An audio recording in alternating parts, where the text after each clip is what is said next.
झुरी तितली अपनी नई बुद्धिमानी के साथ चमकती हुई अपने जंगल के दोस्तों के बीच में है, जो उसकी बदलती हुई पहचान पर हैरान हैं। जंगल में एक शानदार रोशनी छा गई है जब झुरी ऊंचाई पर उड़ती है, यह दिखाते हुए कि उसने अपने माता पिता की सलाह मानकर कितनी खुशी और आत्मविश्वास हासिल किया है।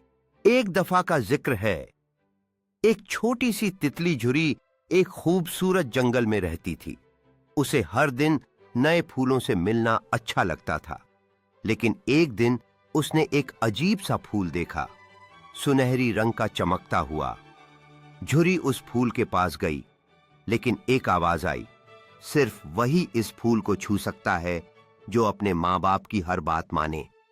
झुरी ने सोचा, क्या मैं मां की बात सुनती हूं या हर बात पर जिद करती हूं?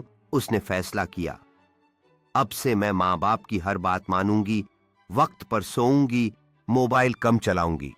अगले दिन जब उसने फूल को छुआ, वो फूल चमक उठा और उससे एक नूर निकला और झुरी जंगल की सबसे इंटेलिजेंट तितली बन गई।